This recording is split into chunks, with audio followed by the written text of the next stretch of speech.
You sit and ask yourself, singa tukeera kumacha. Actually, for it, it's about situations where distance is created in a relationship.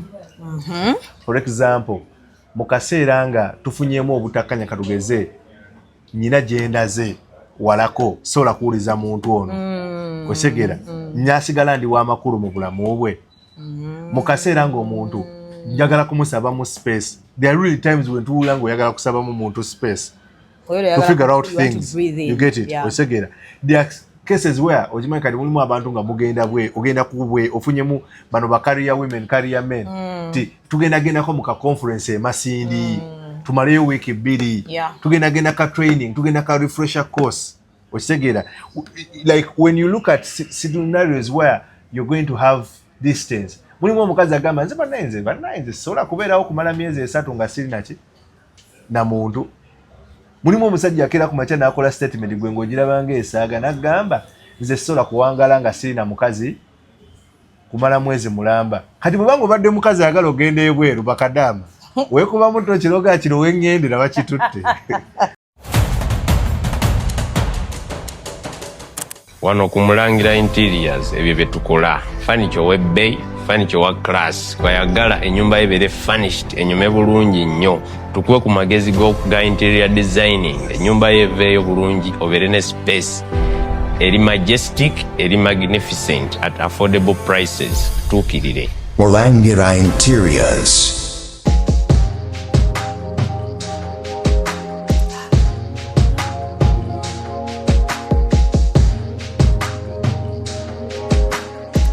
Have you ever realized that there is a breast without a nipple? But without a nipple.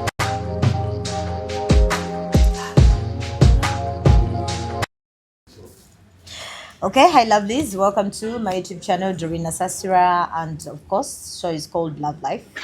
Yeah, I'm talking about love, talking about life, anything.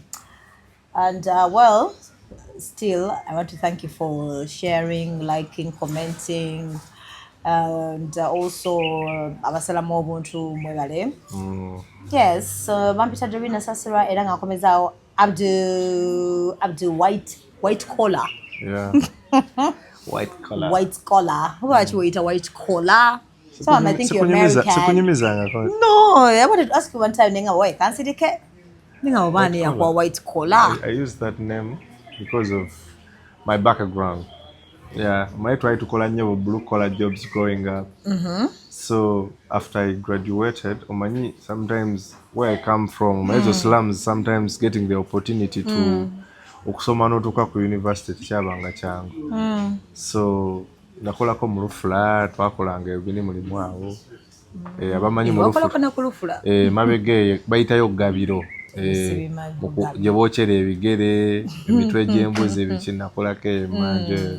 So kati fortunately nenfuna Katonda n'ansaasira. After my graduation I got a job. So on my first day of the interview nenyambala esuti omabera ne suti ya graduation ino ogikuba n'ogenda ka interview. So when I came back fe mu ghetto tuba n'ebitebe is like we mukunganira so kati bwe mva ku mulimu maze okukola ka interview kange I was very happy because I'd gotten the job. So mbantuuka nga kaboda kansuulaawo kati nga omanyi nti oze mu bakyali boyambadde ki esuuti kati ngamba yonna gy'ova ne mbagamba I've just gotten a job. Ngamba kati otulese mu mirimu gino ofunye white collar job, you've gotten an office job. So kati okuva ku olwo ne batandika okumpitanga white collar. So I adopted the name simply because it carries a lot of meaning, part of my story, where I come from, and that's brilliant. Yeah. Nice. So that's Abdul. There's something before we get into the topic today. What were you like? I want to watch about this guy. Mickey seems too funny. Some guy Calvin. I don't know what really happened. I don't know what sparked the argument. It's a simanye no nange bigwako vugwe. Katinga this one is manyo front in the whatever. Well, if you are in a new money. So Calvin was so front. I don't know what happened. But nabya kongo mwaga ngo Calvin alaga kabata. Alaga kabata? Yeah, but alaga kabata two of his. wabirabye Amulaze two of his house nagamba in the house with 3 colors blue bule matching ane wano ata brown ekola budera ata alina TV simanya ya million meka muti googling ko in the girlfriend wange every day more 20,000 like in your mind ya mitwalo je nkago omwezi definitely atenga China takula remember asibana waka you know so meaning afuna in my head I'm like what has gotten into young boys no relationships for such a kweraga is it okay business yo chiraka nzengana kama na business kwazi chitegera what would you flaunt your things literally no you see what try to prove a point the girlfriend was more than 20 a day like you see what are you trying to do? You see a lot of people use social media differently and lately the biggest thing that people get off social media is relevance. You get it? Yeah. Abantu abamu bajja ku social media kwetega kufunirako bantu balala. Lero omuntu asobola okukola video banajja ku live ng'ali mu nnyumba ye. Naye nga tomanyi bantu bagenda kusikirako awo. Omuntu ajja kukola live agambe nze mukazi wange muwa mitwalo 2. Kati waliwo omuntu nga bawe tamuwangayo wadde omutwalo. Ana chemane no kugamba like what are they trying ochitaka chebategera ochimanyi bagenda kwesa balala ensobi abavubuka bamba begatako value but I will tell people be very cautious of the kind of information that you feed yourselves off social media. A lot of guys are every day abantu babikola but abasinga tebabikola kati you're going to put yourself in a position where somebody makes you feel like gwe watoli toteredde watolina kyokola wano ko gamize boyfriend wagenda okumpa omutwalo mbiriko but also the changes okusaba abana abobuwala there is a lot that you can pick and learn from ebintu bino abantu ebakola ddala abantu people that front a lot of obugagga bwabwe biki nga balagalaga ebintu it says something about their character buli omusajja lwa bako byakola gwe ng'omukazi tunulira character okitegeera omanyi ekika kya musajja kikyalina kitegeeza omusajja asobola okukola ebintu bwe tayagala nnyo okubeera mu kamera ye muntu ekyagenda n'okubeera nga akolera ekintu akikulangire okitegeera because oyo omukazi mumulabidde awo ze naye esimu gyalina nze nagimugulira you get it so kati if you have abantu abagwa mu ttuluba ng'erya Calvin oba you get it I don't want to mention names but if you have a man who is more interested in making sure that the whole world gets to know what happens behind the curtain in your relationship. Trust me, when you have differences tomorrow or the next day, just mean that they are going to fully put this out for everyone to know. And trust me, muni muna abantu kino n'abasajja abavubuka tukiyige. Yes, munonya fame, munonya relevance eyo, naye mulina okukimanya, mulina okubeera n'emmizi. Okitegeera, it is not ideal for a man to be out there talking about the things that you do. Sina kirungi mugenda kwedetera ababbi okitegeera oli alabe ki6 aga mvuka bulijja ina 65 inch ya milioni meka milioni 6 bwenjibanya kufuna wenjituna kubiri so ebidemo mubikolanga byakusaaga byakabampane naye nga tebigasa ate nze njaga nnyo n'okusaba abavubuka bafunye platform every time you have a platform please use the platform wisely. Use it to impact nadala kati bana abantu abafunyemu erinnya use the platform to impact on other people positively you get it inspire them let them draw inspiration from what you've achieved what you've done and everything you get it okusinga embeera kulinga mweswaza because abantu babeerawo na allegation n'oli ebintu eyo ng'omuntu ayogera natuka n'agamba oyo byalina bamuteka mu ssente sugar mami yabimuwa you get it and all that osegera so muyina abantu bemusigira ekifaananyi nti omuvubuka kwegya emyaka okufuna ebintu bino asobola okubeera ng'akola ki nga alina kubeera n'abasugar mami because abavubuka bangi by the way muyina ebintu osobola okuba ng'olina obugagga Dori naye ng'obwo obugagga ku myaka gyo bantu batono ababulina batono nga ebakugamba oteeta abantu abali between 27 and abali mu myaka 28 nga balina Range Rover batono naddala nga talina mukululo nti oba yava mu family engagga so kati for me I would think nti bw'ofuna platform obwetyo yes kale oyinza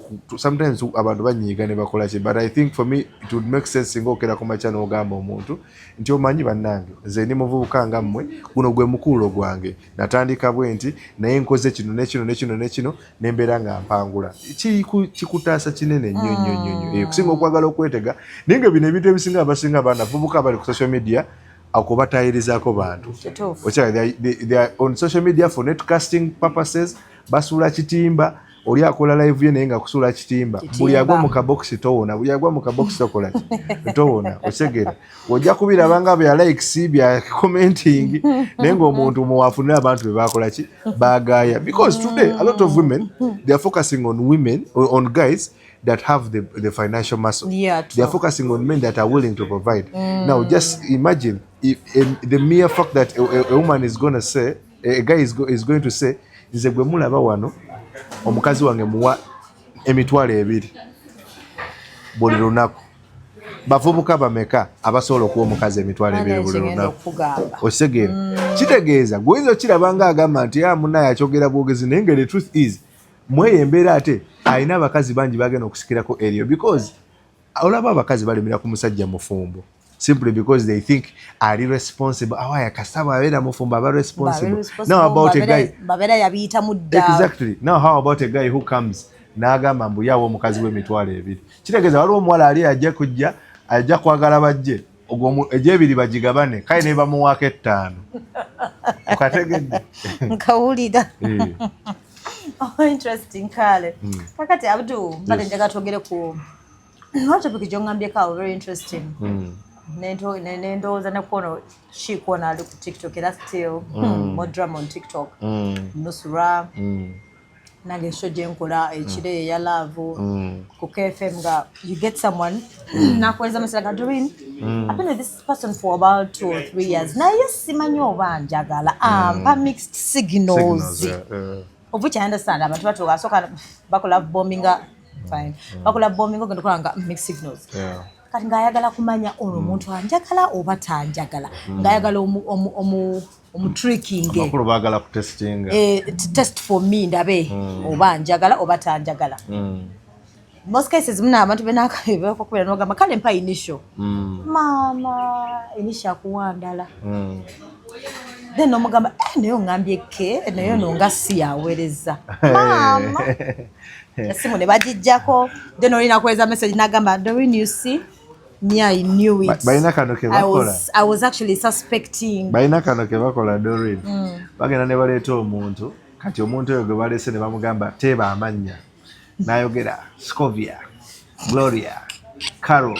Ne buli lwayogera ne Carol tagaba bimuli.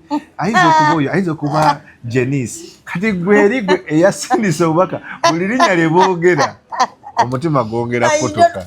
Osegera gamba ayina nezo options zizo nazo. I know right. Again okula bali mu option ya kutaano.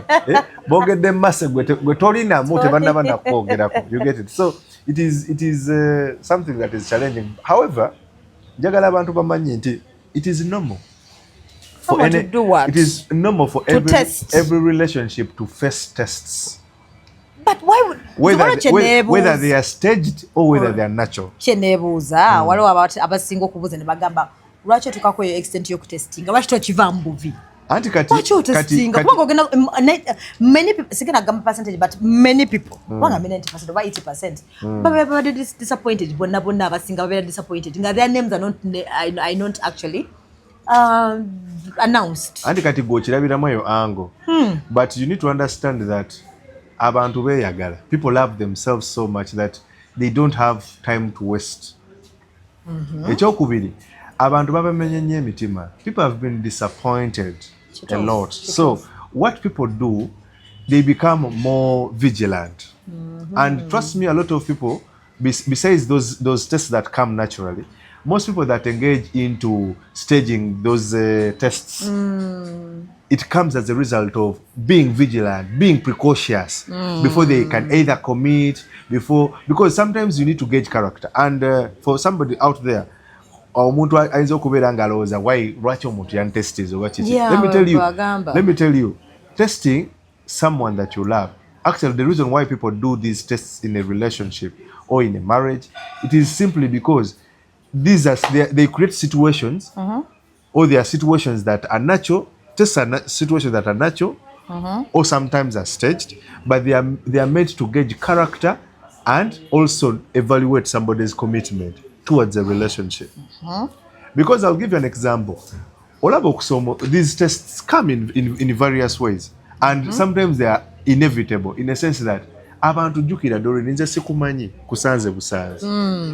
We have a lot of people that we come into our lives and we want to know who they are. Ate katonda agenda n'akugerera n'osanga omuntu nga naturally they are an introvert, they are people that very reserved nti omuntu n'ekimubwatukako tomumanyi okumupenetrating nga gwalina omunoonya buli dakiika yali lezi nga mbwa kyokka bagamba mbw akwagala naye nga ngamba lwaki tokubasi ku ssimu mbeera lezi. Ekyo kyekisooka. Ekyokubiri, tulinamu abantu nga amazima gali nti they've failed okubeera nga bamanya omuntu w'ekituufu kyali. Akunoonya ayagala toli tovaayo bulungi naye obuzaabuza. Because you talked about that thing of mixed signals. Because for example, I've already talked about situations where somebody today is good, tomorrow they're not communicating. You get now you want to ask yourself, omuntu ono waddala kweri wali oba taliiwo? And sometimes also because we meet people netugezaako okubayiga. Part of trying to know people, we are going to test them. Because when you test them, you get the answers to your questions. You'll be disappointed because wakemye omusajja oba ayenda n'omusanga ayenda. It is not disappointment. It is a question answered. Kyobola bakugamba nti bwe sigala nga okema sigala nga otesting ojja kufuna kyokola kyoyagala. Ojja kufuna kyoyagala. Exactly. Yes. But you see, however disappointing these situations can be, we need to embrace the fact that nti answer omala n'ogifuna. Gy'obadde onoonya. Exactly. And let me tell you, abantu abamu kino nze ngenda kibagamba, a lot of people that are intentional are going to test. I've seen women that are intentional in a relationship. They will involve other people to even vet you. Okubetinga bamanye empisa zo ziri zitya. Ajja genda ku mulimu gy'okola abuuze omusajja ono yaŋŋamba alina bondi y'emmotoka kituufu alina bondi y'emmotoka. You get it? Exactly. Webale nnyo because ye alina papase lwaki adeetinga. You get it? Tayagala kudeetinga namu ali intentional. You get it? So if you find somebody trying to test otegera takikola lwakuba mu bubi, takikola because tebaagala kumanya, but people need to understand abantu babakoze nnyo shege, abantu bababonyabonyeza. So somebody says omuntu gwenziramu okwagala ngina okuteekamu effort. Somebody akiteeka mu bwongo n'agamba nti nze bamponyaabonya nnyo banfera nnyo okitegeera. Badde waliwo abakazi nga buli muvubuka gw'ofuna abamufere ng'akwagalako ssente. Waliwo yakyogedde recently, actually yesterday, bali ku TikTok nagamba naye waliwo kyenjagala okubuuza guno mwaka mukyanga gutandika nakafuna abasajja bana bonna bansaba ssente. Agamba kikigenda maaso. Otegera kati mulimu n'abantu Doreen ng'abantu bamukwanye mu formula y'emu naye nga bonna tekikola. Kati nayagala okukebera naga kati omanyi there are things that even sometimes trigger people okutukola ki. Kati ngenda kuwa ekyokulabirako. Olwo omusajja akutunuulira n'agamba naye Doreen ono akukuta atandise okwenda. Otandise okukwata essimu z'ekiro. Wali odda ku 8 kiri mu bakazi. Wali odda ku 8 essimu yo teyabangamu password ogitaddemu password. You get it? Now let me tell you, people need to understand when there is pressure, that when there is pressure in a relationship, abantu batandika okwebuuza era they devise means of trying to navigate the proper position of the relationship. Omuntu asobola okutugesa n'agamba Doreen ono bamukubiranga ng'essimu ye ebeerawo. Kati bamukubira apakuka lwaki? It is going to trigger this person to want to test your loyalty. You get it? So kati abantu abasinga balina okumanya nti these tests sometimes are natural. They are going to come naturally, but others are going to be staged by people because people want to know kino kye tuli mu kyaddala kitambula woli oba omalira budde okitegeera. So kati era omuntu yenna bw'osanga omuntu ng'oba olina omuntu gw'oyagala n'owesanga ng'abadde akutestinga n'owesanga ng'omuntu ayagezaako okufuna information entuufu ekwatako takikola mu bubi. Sometimes people don't want to waste time. They don't want to invest their money where it is not worth. You get it? People want to invest time in something that is worthy. You get it? You get it? So kati abantu abasinga balina okukimanya nti some of these tests abantu tebazikola kubanga balina omutima omubi, balina ebigendero ebibi. Kati abantu beefaako, abantu balina okumanya ki kye baagala. You get it? And olumu obulamu bwennyini relationship yennyini tola nko munagazi relationship yagala kunettira ng'ebigezo bisusse. Relationship yagala kunettira. Lwaki omuntu akugamba nti relationship yagala kumwettira? It is because it is emukema emusomooza osegera a lot of things are challenging this person osegera they are being tested you get it to the extent that batuka esaana n'atandika n'okwebuuza oba nze mulalu oba ntegera bulungi oba ndi mu kifo kyamu am I dating the right person so the reason lwaki njagala okwogera ku bintu bino era abantu kyemmanyi ebimu babadde babiraba naye nga tebabimanyi era some of the tests that somebody should conduct some will come naturally but some of these which need to conduct for example waliwo gye bayita loyalty test eyo njiwulira eyo nkulu nnyo naye eyo bambi eyo nkulu nnyo newankubadde mugigwa kyebalina okugamba abantu basinga bagigwa I've seen very many couples awo yes but yeetaagisa nebavaawo nga bakyankala webale nnyo loyalty test eyo lwaki enkulu eyambako n'okumanya omuntu kikyawulira gy'oli akumatira kyenkana ki okitegeera era waali actually for it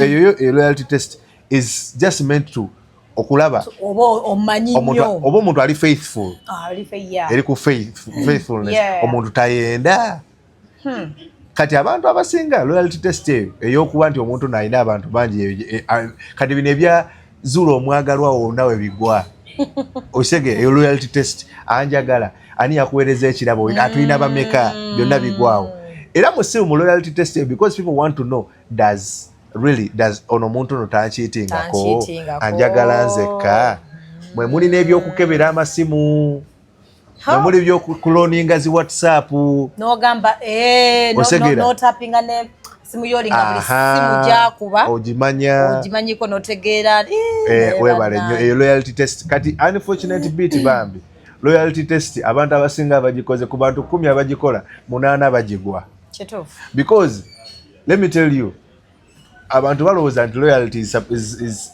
is not 100% seen the way we view it nti munaye Doreen banamukwana tenamba tajja giwaayo Doreen asobola okuwayo enamba naye nga ali still loyal gy'oli kituufu osegera mbwa nze Doreen sibako n'omutima bw'omukubira there's something I saw on TikTok nga it is a group of guys ng'oli agamba banne nti sibawo sente njagala kukubira ki mukazi wo ndabe mukazi wo bwe naamukema taakole ki takkirize kugenda I think nabiraba nga agayaka kuwayo sente osegera ne bamukubira omukazi n'asooka n'agamba mukazi wange musajja wange mwagala biki osegera kati ebintu ebyo ne bamugamba emitwalo 5 bakakade ndi kati kola bweziti imagine n'owulira nga omukazi wagamba bannaye kola bweziti osegera nga nekino kyalo nze nakutegeera dda kigenda kusigala wakati waffe olina gamba n'emiliyoni badde nyinawo miliyoni zange 2 n'owulira omuwala nga mugamba omanyi teekako deposit ako ke kaali kanzise teekako deposit ndabe nti oli serious nakwata ku mutwe now kyasiza mmene nti abadde ayagala ateekeko deposit azikube ku mutwe kuba waliwo abala batagala kumanya osobola oteekako ekirala nagamba kale njagala ogambe ebbaawo anti bba wange mukwano gwo njagala omugambe engeri gye watandika okumpeereza emitwalo 80 nga tulina kitugatta kibalengana n'okugamba nti kati nange nkola bwe nti kugamba zokateekako deposit nekubulooka webale nnyo bwoliwo abawala bayinawe osobola okugwa ku kika ky'omuwala nga ye ebyo abasajja abamwekwanyakwanya yakisa mu bwongo bwe nti buli ankwana muyisaamu eggaali akasente ke nkakola ki nkatwala ate ng'ekyo yakifunamu engeri gy'abeegobamu alya sente zo n'omunyigira n'omwesonyiwa naye kati gwejjukira nti bwonna kiteekamu eyo embeera omusajja gwe the moment kasowulira nga akkiriza ojja kumenyeka omutima so ekirala abavubuka abamu afuna abantu nagamba olaba Doreen njagala ogenda onkwanire gundi genda onkwanire gundi sendasenda omusajja wange olaba owa anaakola ki anakkiriza sendasenda badde njagala okwane mukyala wange mugamba oyagala mutwalako out okitegeera exactly bagita loyalty test lwaki nti waliwo nange wamma nzijukidde one day some years back nalimu nga ndowooza ndi mu serious relationship guy nze nali simanyi nti no yeye nakwata essimu oba yakozesa voice changer ng'essimu sigimanyi nankubira ng'alaga muno simanya mbwa musama ava simanya wa ng'ayagala nangamba you called Doreen, I got your number from somewhere and do some courts this side here. So is it Kololo over where? But then Jagala, oh, I have my dollars here. I just want to see. I've been seeing you on social media. toneraliikirira ngina kweza ekifaananyi kyange osobola kujja ne mukwano creating a comfort neso ate nali njagala ku ssente nende dollars ezo nnyingi naye mukama yanyamba simanyi lwaki appetite yavaako ne muwalabula nagenda kizuula after like a day nagamba waliwo omuntu yakubiddeko kwenena bano yagamba waliwo kigaye yankubira nenda saagitegeera ne muwalabula nanzijako naseka nagamba that was me Katashiraba. Ate nawe obera disappointed by the way. Kati kankugambe kati nanyiga. By the way. By the nanyiga nantama. By the way. Ngenda kigamba abantu abasinga. Wo testing omuntu ebiseera ebisinga. Loyalty test here, it is a very big turn off because you see most people in relationship expect our faith in them to be blind faith. Osege tukirizane mu bitwakola ki bitalaba by the way it is a common mistake but I want to tell people omukyala goyina n'omukazi goyina akusubira okubeera ngoyina blind faith ku ye ku loyalty ye ndi ali loyo gyoli either okebedde simu oba togikebedde bwebeera awo ng'okimanyi nti gundi anzikirizamu and the biggest problem buli okola loyalty test ku mwagalwawo whether oyagala toyagala you're going to be disappointed but they are also going to be disappointed when they find out because kiraga omuntu tomwesiga osegera a lot of people bakola kadize nabaka waliwo akantu akagenda maaso ennaku zino era loyalty test abantu bajja mu bakola creating a fake accounts ku TikTok kati najja n'akwana mukyala we ye kenyini nga yakwana mukyala we namugamba bannange nkulaba jukira omuntu oba omumanyi banaye Doreen nkulaba ogenda n'ompitako n'okola ki biki osega banenzerirake okigenze banenyompamu buwe mu kisanze sifaayo nokanye jukira abakazi usually women start being defensive neze gwolaba nno ndi mufumbo nagaze sifaayo saagala kuwasa neze banaye just ne bompayo night emu bweti njaga tugenda Zanzibar njaga tugende Dubai osegera sina kiri ka deposit n'akakola ki n'akateeka nakakuteddeko emitwalo 2 ga mafuta bonaabona ajje munyonyo tukole ki tusinkane kati gwe ne weetega bulungi kumbe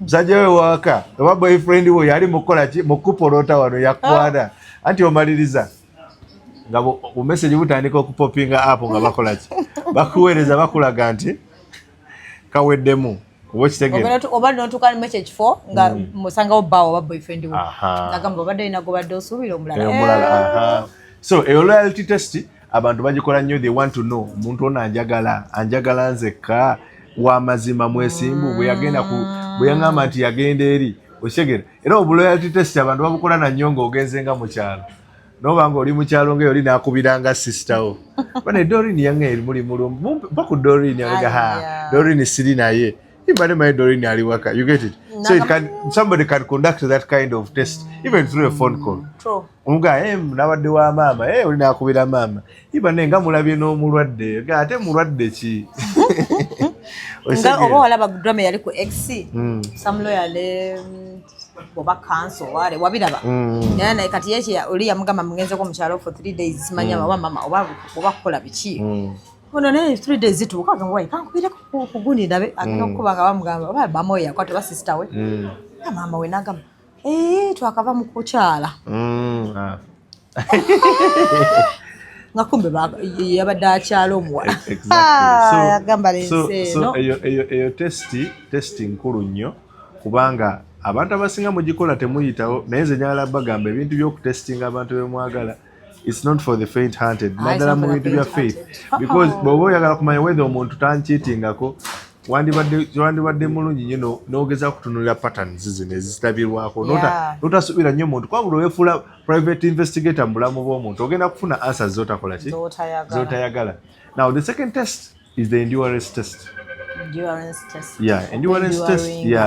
It is how much somebody can be patient with you gebintu ebitambula embeera ng'etabuse omuntu ono ali muweetegefu kimala how ready are they okubeera nga bagumira embeera eyo osegera like you hear the word endurance because kati now this zigwa two way.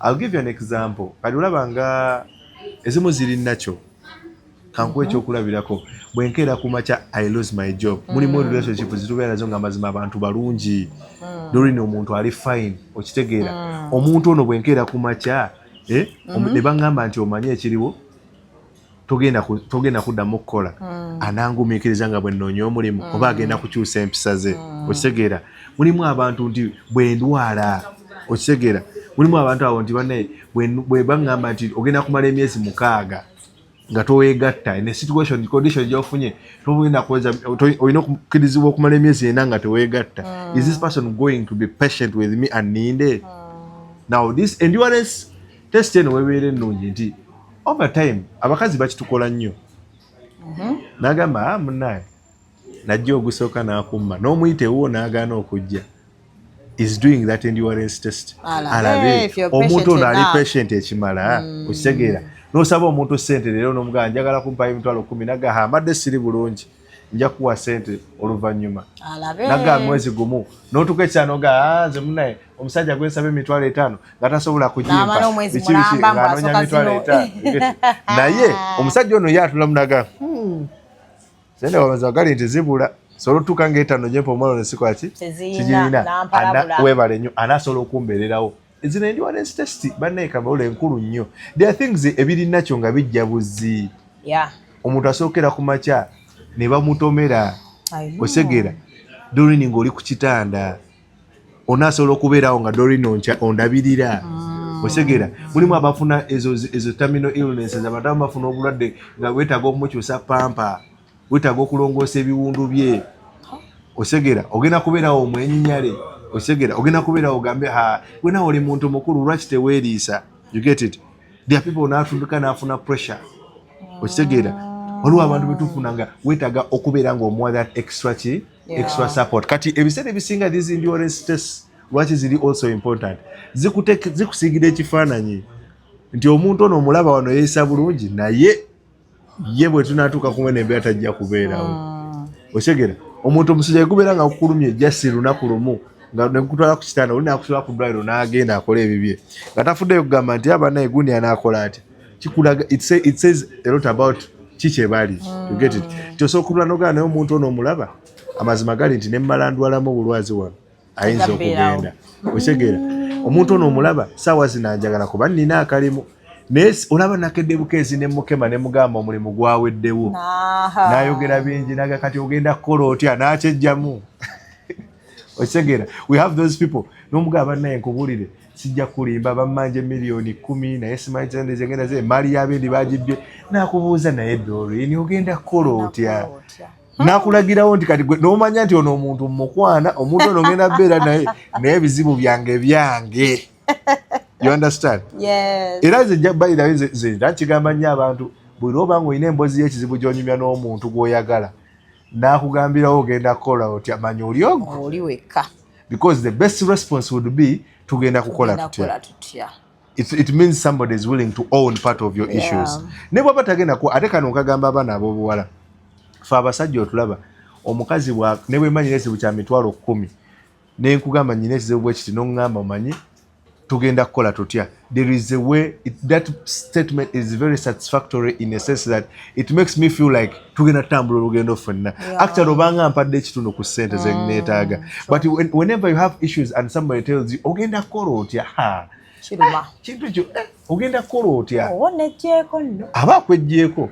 so that is why it is very important okola zino endurance tests okumanya nti yes omuntu ono yesi mulabidde ebbanga ne bwe tufunamu ebitusoomooza yeeyisa atya osegera eyo kalakita gy'omanya nti omuntu ono omulaba abeera nnyo ne bali naye bwe tudde eno ng'akola sawa y'okugaba n'omuwogo bwe gujja nga sala bwe tubeera wano eno agamba nze tolina ky'oŋŋamba osegera so it is very good ng'omwana abuze osegera omwana abuze osegera olinamu kwegamba will that person be patient with you osegera paga erindamu okozesako ku ddagala bwe liti kati ogenda notula nogamba omuntu ono watasobodde kuguma nga mugambye munnaye siri mu mbeera bunungi osegera omwezi gwange gwabonese mpaamu ennaku 4 bwaba tasobola kugumira nnaku 4 ogenda okumulaba nga akameseji kali wali kibannaye baby girl weekend eno wakoze ki wabinkoledde kati weebuuze bw'onaabeera nga bakutadde ku kitanda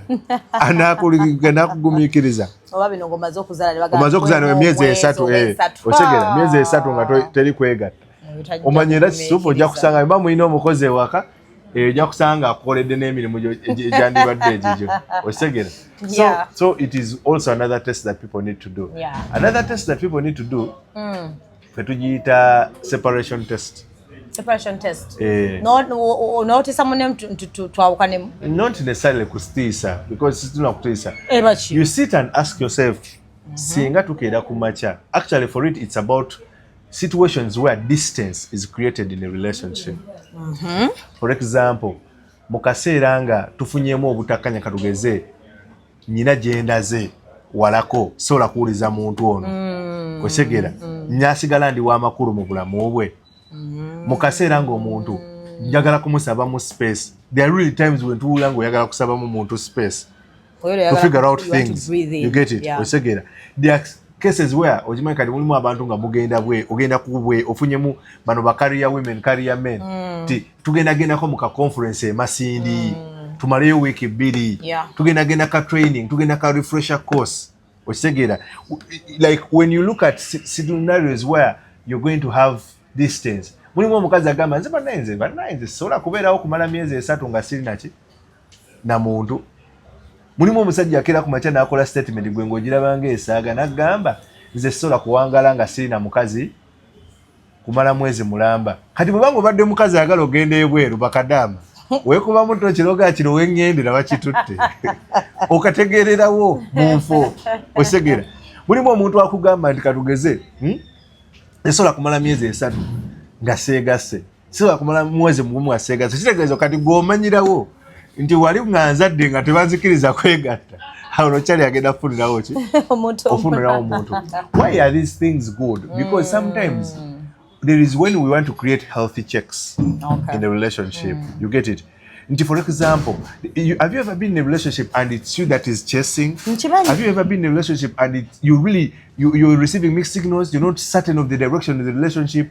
Go bado chipuka nogane bwensirikamu Dorini yeeyisa atya ananoonyamuko osegera nafunako ka message. Exactly. Bwensirikamu Dorini anateekawo okembeera egezaako kulaba nga agonzaamu kagame naye muntu wange ono ali ku ki osegera. Bwendekerawo okkuba kano tukayina nnyo abantu abali mu relationship tukayina bwe sikuba akuba. You get it? Because it's when you realize that even communication is so one-sided osegera go okuba go oweereza text negwe oweereza message 5 bakuweerezaako emu n'ogamba naye leero bwengezaako kubeera nga siwadde siriiwo siri available. Because people need to understand that too much availability kills value.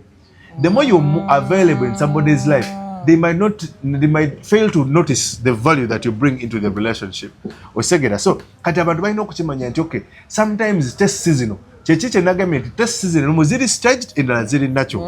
You're gonna be here bakuwe transfer bakuganye nti omanyi gino emyezi bwe gitogenda kubeerawo ogenda Karamoja mu period nga oli Karamoja omuntu ono ajja kusobola okutransitioninga asobola okigumira namanya nti omusajja wange taliiwo asobola okusigala nga omukwano gutambula nga gulina okutambula nga siriiwo osegera oba bwe naba sirina network mulimu abantu agamba nze no by the nze oba tolina airtime nze sikuba era gwamanyi. You get it?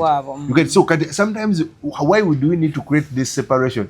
It's because you want to send a message out there that is clear and okay bwemba siriwo what means you devise. Mulimu omuntu gwolaba katugeze omuntu asobola kuba nga abuliddwa essimu ye oba tugeze ngenda Dorini omusakazi wange tuwaye tuwogera naye talina smartphone ate gye ngenda kuba simulabako. Naye omuntu n'ateekawo initiative n'agamba munnaye okwogera ne Dorini ono jagenda ku simu ya sisa wange mukubire kaki ka video call. So sometimes so separation yeno separation test olumu etuyamba nnyo okumanya nti if distance is created do people still put in the same energy? Do they still invest in put in an effort to make sure that they try to close and bridge this gap? You get it? Kubanga ebiseera ebisinga when we separate, for example oyinza okuba nga opreparing agenda bweru osegera n'ugamba naye bwe naagenda ebweru tunasigala twogera n'omuntu ono are they ready nawe kenyini osegera ndi ready osegera nga tunakola decision eyo kufuna katabo kugenda bweru ne weebuuza ekibuuzo n'ogamba naye amazima ndi mu position omuntu ono naamusobola nsobola okubeerawo nga si communicate na muntu ono. You get it? So it is very important to have that separation test. The other test that usually people do, budget priority test. priority test. Okumanya nti nze ndi amange priorities. Webale nnyo. Kati priority test erinnyo kummwe abakazi.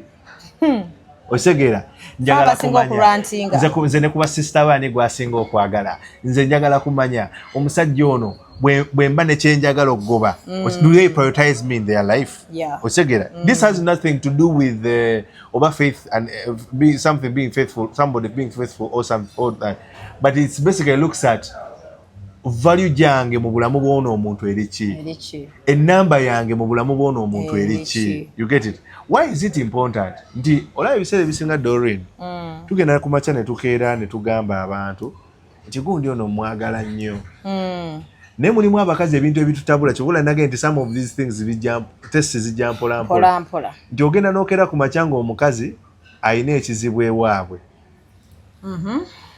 kya mitwalo 2 nga ne maama we ayina ekizibu nga tukukubidde literally the same day oba same time. Kati n'osooka odda kati abantu babiri nga beepima balowooza brother wo bw'ajja ng'oyagala nga brother we ayagala ssente oba sister we ayagala ssente nga nange nnyina obwetaavu ani gw'ogenda okusoosa. You get it? Ebintu ebitabulira ddala relationships kyobula nti olina okugeejinga omaye nti mu bulamu bw'omuntu ono ndi ki n'oteevuga speed n'ogamba waaki buli nali njagala emitwalo 10 nga n'omwana we addayo ku ssomero se bwe yagulira omwana we ensawo n'omanya ne weesootinga nga bukyali nti munnaye njagala omusajja ono naye kunze n'omwana we asinga kwagala mwana we. Okitegeera? You get it? Nze njagala omusajja ono naye mu bulamu bwe maama we yasooka. Because olumu you unnecessarily create competition where it is not required. Osega n'osanga omukazi Doreen ng'avuga alimu okuvuganya ne maama we nze bw'ogulira maama we emmotoka nange olina okungulira. Osegeera? So ng'ate singa wakoze ka priority test wandibadde omanya bulungi bw'okola ki w'ogwa because mulimu abasajja nga tajja kukisa. For them they will be there akugambira agambe nze munnaye nno nkubuulire nze ekintu kyonna bwe kijja ku maama wange ebisigadde bikola ki bidda bbali. Osegeera mulimu abantu kati ffe tukikola nnyo n'olaba nti omuntu lately tulina obuzibu bwe tusanga. There are women that respect their bosses more than their spouses. Osegera. They say that. Ogamba omuntu munnaye badde nyina ogenda bannange my boss yabadde aŋŋambye bw'ati. Osegera omanyi kati gw'oyagala nve wano naye mwene ebintu ebyo boss tabyagala. N'otuuka ne ku level ng'omukazi akugamba munnaye olaba ziri enviiri bosi wange yaŋŋamba bwe nsiba zikola ki zinkuza nnyo. Osegera kati why people need to do the priority test? Because it is very very sometimes we end up overplaying our role in people's lives because we don't know priority list tugwawa. Simanyi mu bulamu bw'ono omuntu ndi wa muwendo kyenkana ki. Okitegeera? Oluusi ne twesanga nga twewa n'omuwendo gwe tutagwana. You get it? Bw'otuuka n'ogamba naye omuntu ono asobola okuleka ebintu bye. You assess how much somebody is willing to compromise for your own sake. Okitegeera? Nti essimu yange bw'eyonooneka. Okitegeera? Omuntu ono ali winning waliwo omuntu akola n'agamba naye omanyi weetaaga emirimu okukola emirimu ate simu yo kwokolera emirimu ogira okozesa eyange. Osegera nti bwe nsaba ssente ne Doreen n'asaba ne gundi n'asaba ani gwasinga okuwa? The people that prioritize their businesses more than you. Osegera somebody will tell you osabye ssente naye oza mami tagenda kulindamu erinnyo wadde limuluma ne mami erinnya asooka alindeko. Njagala kuteekamu ebintu mu business. Osegera mami erinnyo lya mmeka? Lya mitwalo 2. Bannaye nyina engatto gye nabadde nguze ate engatto eyo saagala bagitwale. Mami mugambe erinnya alindemu. Ye ne mami tugenze wala gwe kennyini osobola okukwera ku makya n'ogamba munno munaye wali waŋŋamba ogenda kumpayo akasente ngende ndabe kuki kube waffe naye abeewamme bagira balindamu. Saawa zino sente zennina zibadde za kukola kintu bwe kiti. Now it is always very important bwe tubeera mu position emanya nti omuntu ono wadde atwagala omuntu ono wadde atubeererawo naye priority tagituwa. Kirituwe nti sometimes knowing somebody's priority or at least n'okumanya nti this is how much we engaging, it might not necessarily be a test that is going to make you leave someone, but it creates clarity. N'okumanya wa woogwa oleme kwevuga speed. Osegera olumu tugenda tukola ebintu omunaga bwe kuba akafana yokera bukezi n'ogamba muntu munnaye omanyi ssente zo naliddeko ebiri n'akubuuza waliddeko zaaki ani yakugambye osegeera ani yakugambye okwate ku ssente zange zabadde zizo osegeera olumu tutestinga abantu kantuka n'ogamba naye njagala nabe reaction ya Doreen ono ku mitwalo gy'ataano bwe ndyako emitwalo ebiri anayogera atya omuntu n'akuvuma lwa mitwalo egi n'omanya n'ogamba balance n'otamuzza n'omugamba sibyagala tuddangamu Doreen omunabe n'oga bulijjo nze wano we neerabira naye ku mitwalo ebiri bampisizaamu eggaali twali outulumu batuddawo kabo bali bekutte bekaresinga biki kati omu n'agenda akwata ki ani bamwita omukazi akwata essimu y'omusajja ndoza yagikwata kwasinga mama bali bamusemu omusajja yayimuka n'agamba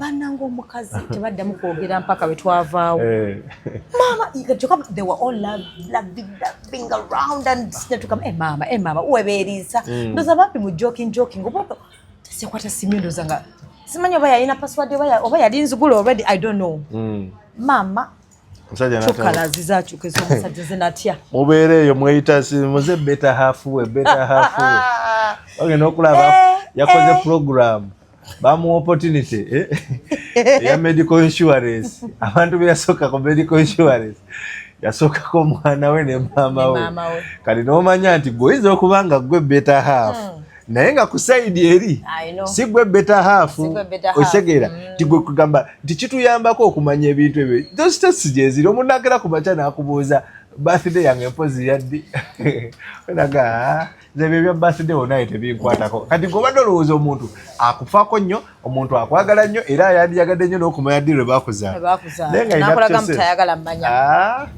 nadde olina ng'omuntu ayagala nakumanya ddi lwe bakuzaala now gundi gye ngenda okusembyayo bagiyita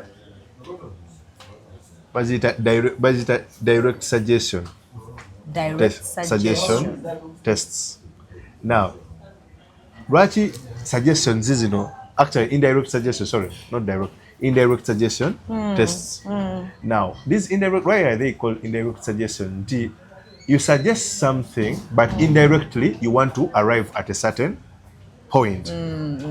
For example, have you seen people that mubeera mu conversation omuntu n'agera n'agamba nze njagala omusajja nga yasoma mbawulira oyina abeerawo n'agamba by the way njagala in the next 2 years omusajja atasobola kujja waffe bakazi mukikozesa nnyo omusajja atasobola kujja waffe ku nnyanja yasobola kubeera naye sobola kumuzaalira. It is an indirect suggestion but somebody is sending you a clear message that nze omuntu awatali mukolo omuntu siriwe. You get it? Sobola muzaalira omuntu agamba by the way nze njagala mu myaka 2 tubeera nnyo mu stalking stage wanoga mu myaka 2 njagala omukazi asobola okunzaalira. You get it? Nobeera ng'omuntu omukwana agamba nakubula plan ze oba nogamba nti oba olina akubuuza ekibuuzo nagamba sawa zino Doreen bakuwa visa egenda e Canada ogenda okitegera.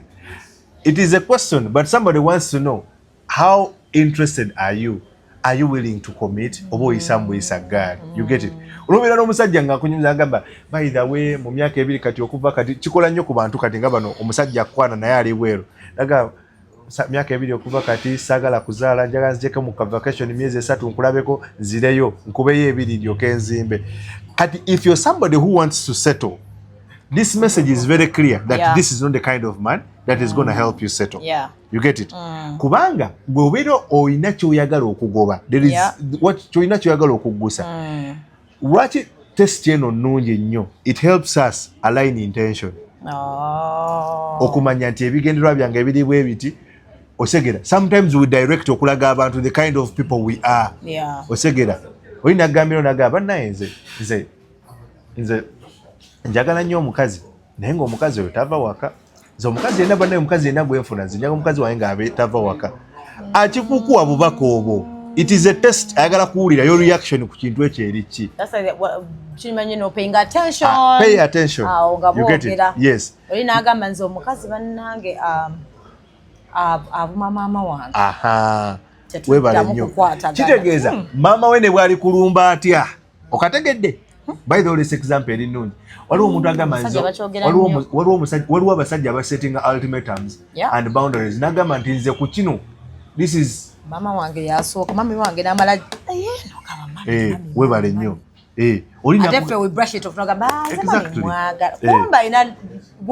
Omusajja n'avayo n'akugamba nze munnaye nze omukazi gwe sinnazaalamu simuwasa. Ojja ne principles zo matiribona olina ganza omukazi mala kuloozaako okumanya nti relationship etandise. Brian yatera okwogera. Brian Nachos atera okwogera nti relationship y'omusajja etandika amaze kwebakako. Kitegeeza now if you just see that person naga by the way n'olwo omusajja ng'ali awo ng'ayogera nagamba by the way omusajja yina relationship y'okutandika ayina kuba kumala nga akulipyemu. Kitegeeza akuwa obubaka nti kyonna bwe kiri ne bwe tunayogera emyezi 10 nga sinnakukwatamu tetennatandika. Osegera now zino the truth is these indirect suggestions they are tests that honestly are staged but they are tricky, but honestly they usually come from somebody's point of view. They come from people's perception of the relationship, and usually most men use them to not only to gauge character but also to give direction to the relationship.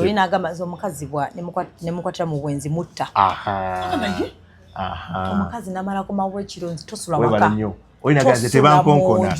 Osegera. Ate bwe mbadde nakamanze kugambye tebankonkona. Olina kunyumiza ebibuuzo naganze by the way Doreen nga tetunnagenda wala. Njagala nkugambe nze nakula ng'omukazi yenna ali mu kugwana nno. Osegera. Naga nze nakula ng'omukazi aŋŋamba teri omukazi bw'atanfukamira aba tanjagala. Omukazi bw'atanfukamira aba tampa kitiibwa. Osegera. Now buno gwochirabanga nga kiboozibozi wano munyumyamu, but indirectly they are making a suggestion for you that if you're to be with me I want a woman that kneels. Kitegeeza why is it very important for somebody to really apply such a test? It is, first of all, it will make your intentions clear. Omuntu amanya what to expect from you. 2, kitegeka omuntu gw'obigamba oli okumanya wano mpitawo oba siyitawo. You get it? Because at the end of the day, for a relationship to smoothly run, we need to align intentions. Osegera. Omuntu waliwo kati omuntu gw'obeera naye nga mazima tali willing kuzaala. True. They are not willing kuzaala. Naye ng'omuntu oyo bw'oli wano omugamba omanyi kati badde nnoonya omukazi bwe nnyenda okuzaalamu. Naye bw'oba togenda kuzaala kati omanye seeyoona omukazi kuzaala eri ki? Seeyoona omuntu committing eri ki? Osegera. There are women that are career women nga saawa zino tayagala kwekomitinga, ayagala kintu kimu mubeerewo nga mwebyanzabyanzaamu. Osegera. Kati gwe bw'okera ku makya n'omugamba you make a statement n'omugamba nti by the way saawa zino mbadde njagala omukazi the moment nze kasankuwasa oba wentandika okukwana olina bbeera wange sikiza mukazi abeera. Kati Doreen ali independent eyeggulira neyeggalira bw'awulira eyo statement emanya nti omanyi wano wooli bino ebyokugamba nti no nice time nkulabyeko ngenze tebigenda kukola era neyeetegeka n'amanya nti kati nyina okubeera nga neeteeka mu position emanya nti no omuntu ono kino kyayagala. Abantu bangi ate kino era ne zino ziyambako nnyo abantu, zituyambako nnyo okuggula abantu naturally the introverts and people that are not open to suggestion.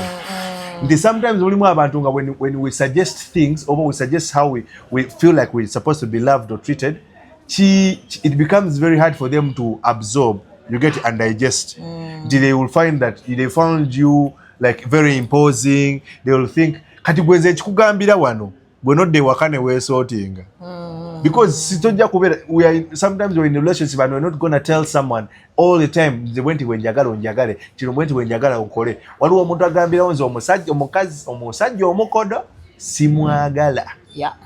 Kakitegeeza bw'obanga you're the kind of guy bano mbo simanyi njagala kubeerawo mbyaze nyumya ekiboozi. Osegera.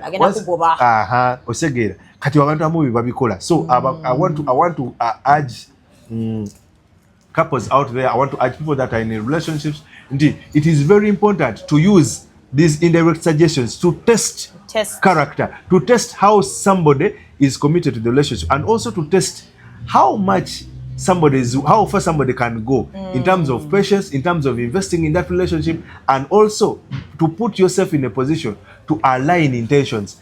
It is very important for you to be in a position where somebody knows your say, your perception, your thinking about things. Yeah. Otherwise, tugenda kwesanga mu positions nyingi, wesange emirundi mingi nga okola ebintu bingi, nenga omuntu singa bimugambirawo singa teyandi kumenya.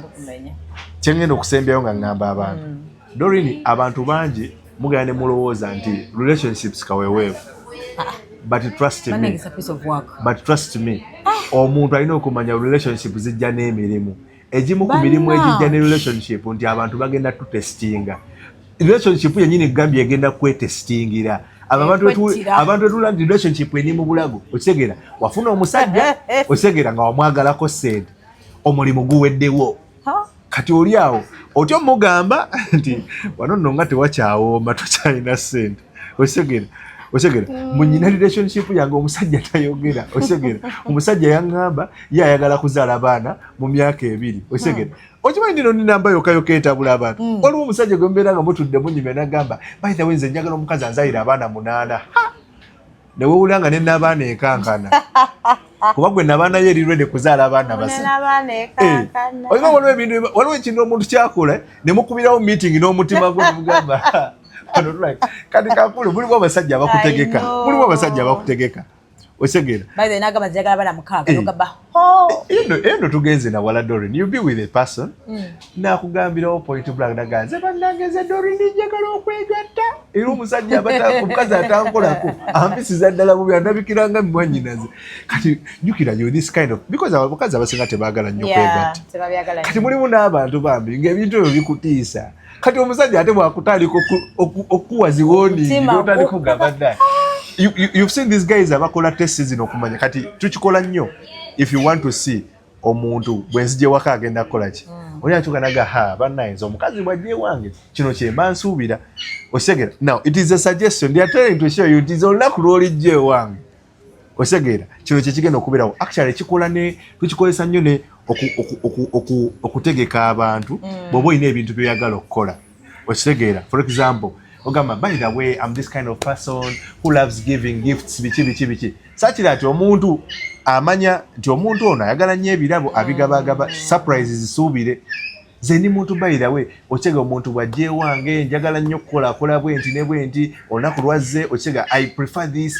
It prepares somebody. Era n'abasinga love languages abo we bazogerera through those suggestions. Otherwise bw'osirika ogenda kutuukayo eyo omuntu agambe Doreen nisagamba anzo nyime emmere neneegatta naawe osegera ng'ali serious so nga singa oli yakikolako ojja mugaana naye omanyi weebale kaddeeki tubaddeko ku yayaawo n'ongulira oluwombo lw'enkoko lumpomedde era weebale kufaayo naye mbadde njagala nkubuulire nze bw'oba onandeetinga nze sijja kusobola kugumira kaliipa wa buli kaseera oba si kyekyo osobola omugamba olina akantu ke wayogedde naye njagala ontereezezeemu bwe wagambye nti gwe oyagala nnyo okwegatta wabadde otegeeza ki kati osegera omusajja agamba munnaye nze ndi weesatu olunaku osegera oba ndi bwenti ne bwenti okisegera lwaki abantu boogera ekintu ekyo nti bw'omuntu bw'asuggestinga bino ebintu kikuzza ewaka n'ofumiitiriza n'ogamba kino kyabala naakisobola bwe mba sikisobole nenkivaamu bwe mba nakisobola I stay intact. Yes. Okay. Thank you. By the way mutuufu nabala nagamba nze nenzi sooza ngoye nze ndi munafu nebaka nnyo oli n'alemerako noweerabira nti yabikugamba ate olumuntu obireeta direct tobireeta direct because oyiza gamba by the way omanyi nti no burenjoze engoye enjala zino neesuna zivaamu enjala like it is what suggestion it is eno sooza ngoye era oba osuubira okola ki okoze ngoye siriiyo osegera bino ebitondo ze mufuna osegera nze saagala kufumba mmere musajja n'atalya mmere waka. It is a suggestion.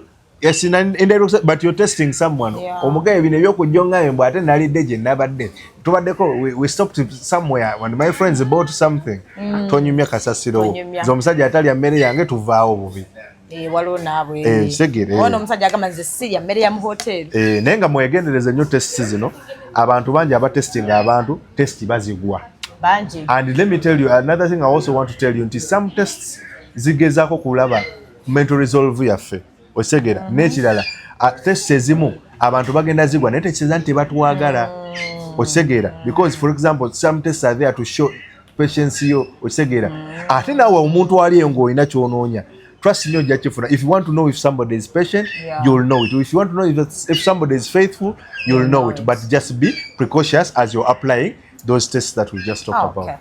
Thank you so much, Abdul. You're welcome. Till next time. Basobola okunnonyako by the enkola counseling session. Social media platforms zona Abdul White Collar.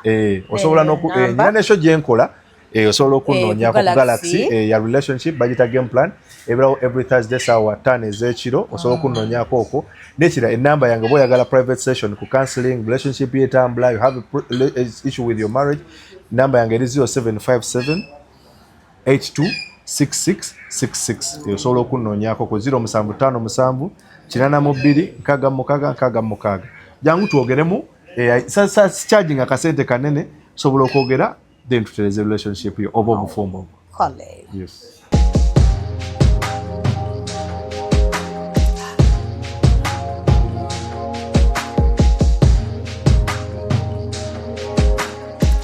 Have you ever realized that there is a breast without a nipple?